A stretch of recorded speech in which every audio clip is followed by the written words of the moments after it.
Sinbad जहाजी की छठी यात्रा। Sinbad ने हिंदबाद और अन्य लोगों से कहा कि आप लोग स्वयं ही सोच सकते हैं कि मुझ पर कैसी मुसीबतें पड़ीं और साथ ही मुझे कितना धन प्राप्त हुआ। मुझे स्वयं इस पर आश्चर्य होता था। 1 वर्ष बाद मुझ पर फिर यात्रा का उन्माद चढ़ा। मेरे साथ आए सगे संबंधियों ने मुझे बहुत रोका, किंतु मैं न माना। आरंभ में मैंने बहुत सी यात्रा थल मार्ग से की और फारस के कई नगरों में जाकर व्यापार किया। फिर एक बंदरगाह पर एक जहाज पर बैठा और नई समुद्र यात्रा शुरू की।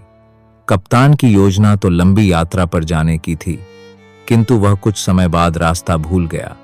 वह बराबर अपनी यात्रा पुस्तकों और नक्शों को देखा करता था ताकि उसे यह पता चले कि कहाँ है। एक दिन वह पुस्तक पढ़कर रोने चिल्लाने लगा। उसने पगड़ी फेंक दी और बाल नोचने लगा। हमने पूछा कि तुम्हें यह क्या हो गया है, तो उसने कुछ देर में बताया कि यहाँ एक समुद्री धारा हमें एक ओर लिए जाती है।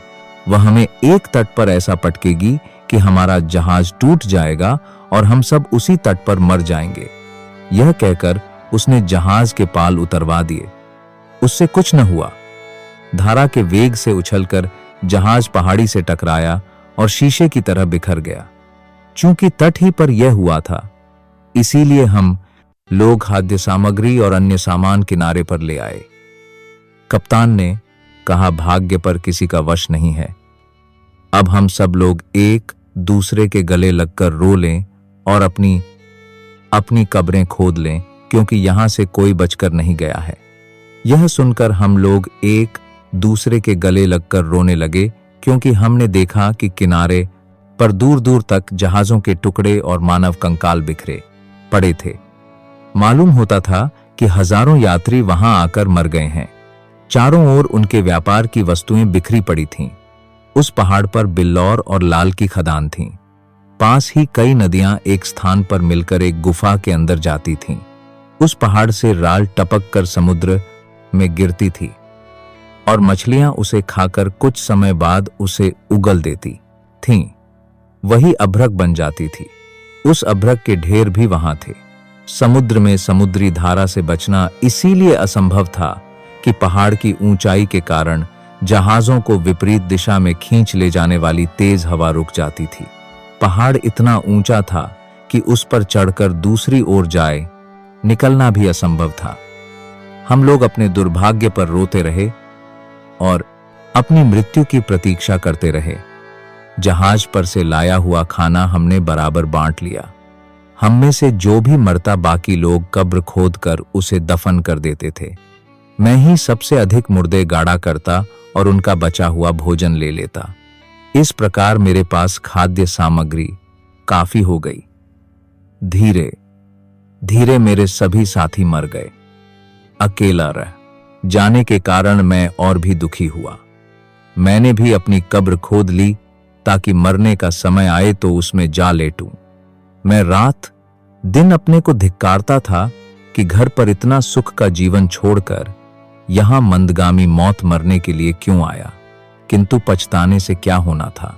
भगवान की दया से एक रात अचानक एक विचार मेरे मन में आया। मैंने सोचा कि नदियां मिलकर एक बड़ी नदी के रूप में जब खोह के अंदर बहती ही जाती हैं, तो खोह के बाद कहीं और निकलती भी होंगी। इसीलिए मैंने सोचा कि किसी तरह इस नदी के सहारे ही किसी देश में जा निकलूं। किनारे पर बीसियों जहाज टूटे पड़े थे। मैंने तख्तों को जोड़ झाड़कर एक नाव बनाई। मैंने सोचा कि किनारे पर तो मरना निश्चित ही है, नदी में जाने पर भी अधिक से अधिक मौत ही होगी और हो सकता है कि बच ही जाऊं। बचने की आशा में मैंने नाव पर खाद्य सामग्री के अलावा वहां पड़े हुए असंख्य रत्नों और मृत यात्रियों के बिखरे हुए सामान की बहुमूल्य वस्तुओं में से चुन चुनकर चीजें जमा की और उनकी कई गठरियां बनाईं। नाव को नदी के किनारे लाकर मैंने उसके दोनों ओर गठरियां रखीं ताकि नाव बहुत हल्की भी न रहे और संतुलित भी रहे। यह करने के बाद मैंने डाउट संभाली और ईश्वर का नाम लेकर नदी में नाव छोड़ दी। नाव गुफा में गई तो बिल्कुल अंधेरे में आ गई।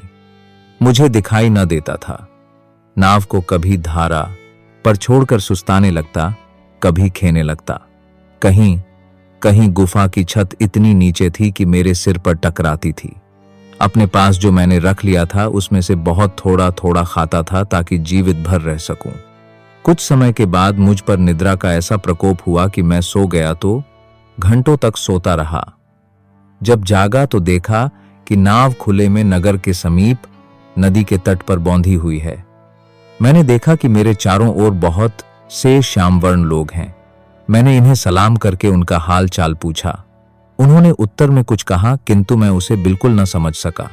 खैर, आदमियों के बीच पहुंचकर मुझे बड़ी प्रसन्नता हुई और मैंने ऊंचे स्वर में अपनी भाषा अरबी में भगवान को धन्यवाद दिया और कहा कि भगवान क्षण क्षण पर मनुष्य की सहायता करता है और मनुष्य को चाहिए कि उसकी अनुकंपा से निराश न हो, और मुझे भी उचित है कि आंख बंद करके स्वयं भगवान के सहारे छोड़ दूं।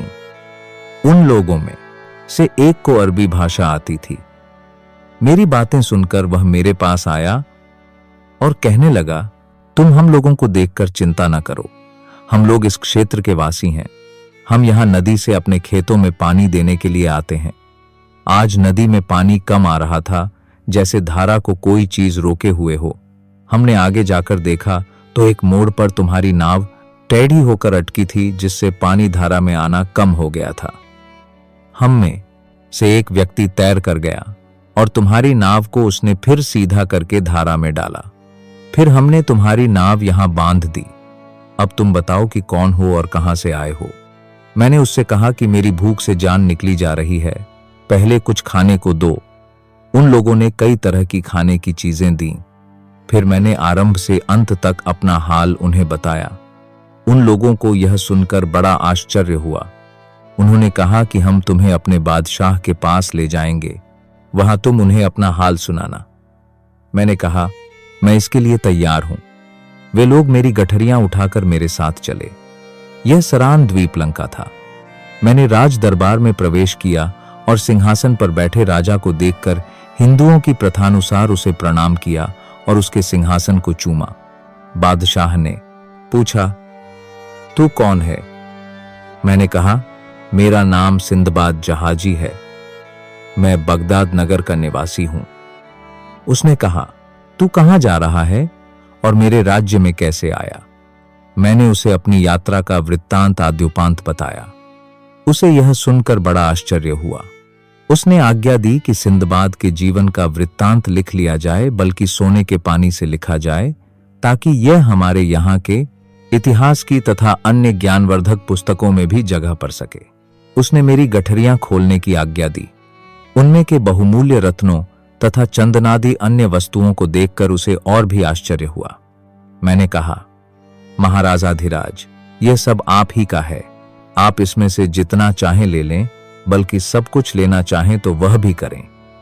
उसने मुस्कुराकर उत्तर दिया, नहीं, यह सब तेरा है। हम इसमें से कुछ नहीं लेंगे।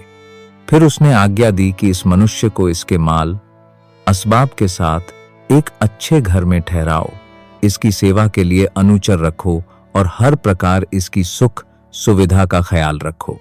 उसके सेवकों ने ऐसा ही किया और मुझे एक शानदार मकान में ले जाकर उतारा। मैं रोज राज दरबार जाया करता था और वहां से छुट्टी मिलने पर इधर उधर घूम फिर कर राज्य की देखने योग्य चीजें देखा करता था।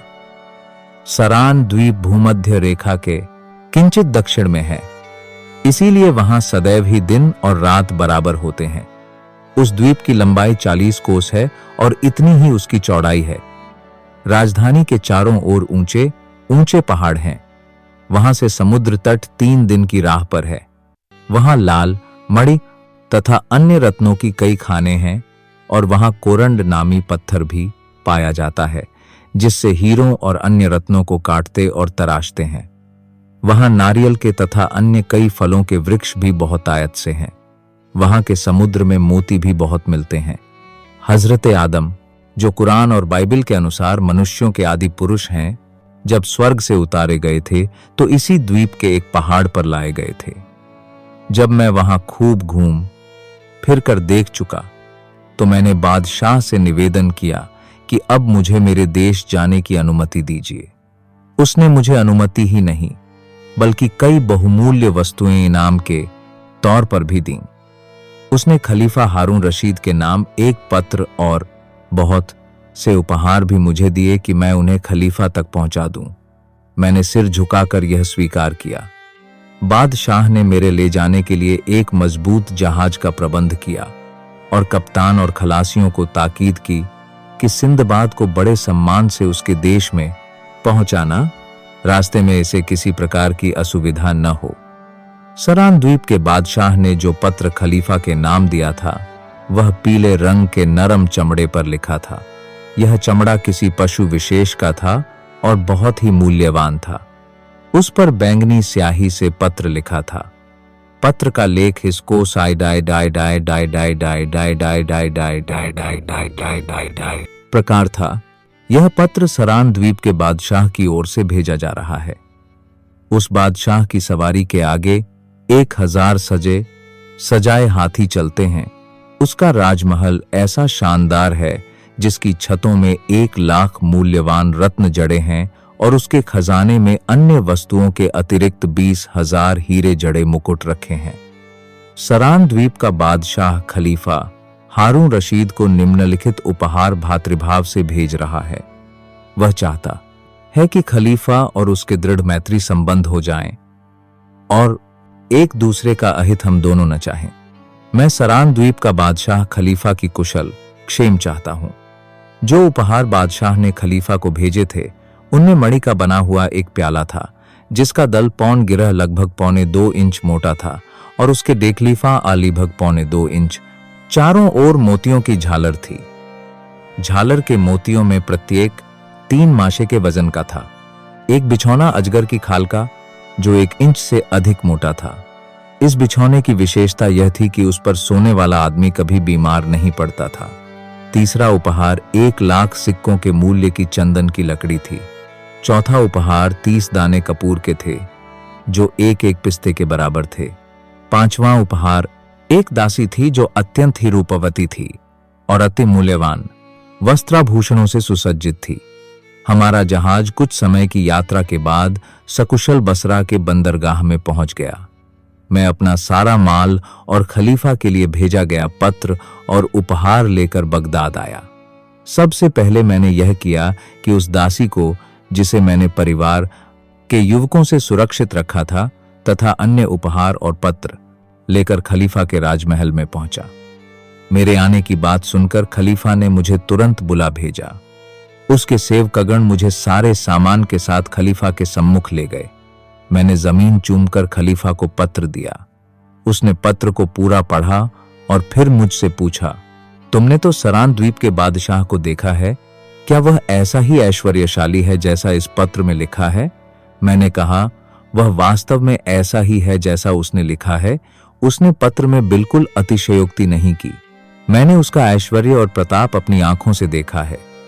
उसके राजमहल की शान शौकत का शब्दों में वर्णन नहीं हो सकता। जब वह कहीं जाता है तो सारे मंत्री और सामंत अपने अपने हाथियों पर सवार होकर उसके आगे पीछे चलते हैं। उसके अपने हाथी के हौदे के सामने अंग रक्षक सुनहरे काम के बर्छे लिए चलते हैं और पीछे सेवक मोरछल हिलाता रहता है। उस मोरछल के सिरे पर एक बहुत बड़ा नीलम लगा हुआ है। सारे हाथियों के हौदे और साज सामान ऐसे सुसज्जित हैं जिसका वर्णन मेरे वश की बात नहीं है। जब बादशाह की सवारी चलती है तो एक उद्घोषक उच्च स्वर में कहता है कि शानदार बादशाह की सवारी आ रही है, जिसके महल में 1 लाख रत्न जड़े हैं और जिसके पास 20,000 हीरक जटित मुकुट हैं और जिसके सामने कोई राजा नहीं ठहर सकता, चाहे वह हिंदू हो या मुसलमान। पहले उद्घोषक के बोलने के बाद दूसरा उद्घोषक कहता है कि बादशाह के पास चाहे जितना ऐश्वर्य हो, मरना तो इसके लिए प्रारब्ध है।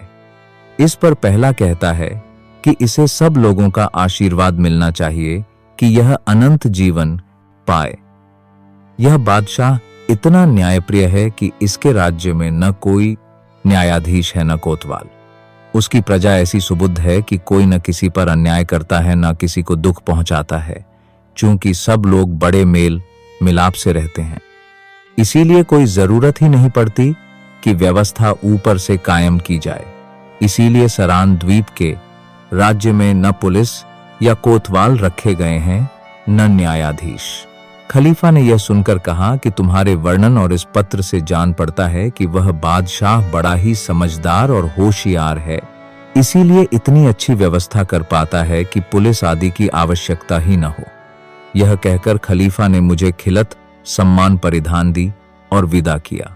यह कहानी कहकर सिंदबाद ने कहा कि आप लोग कल फिर आएं तो मैं अपनी 7वीं और अंतिम समुद्र यात्रा का वर्णन करूंगा।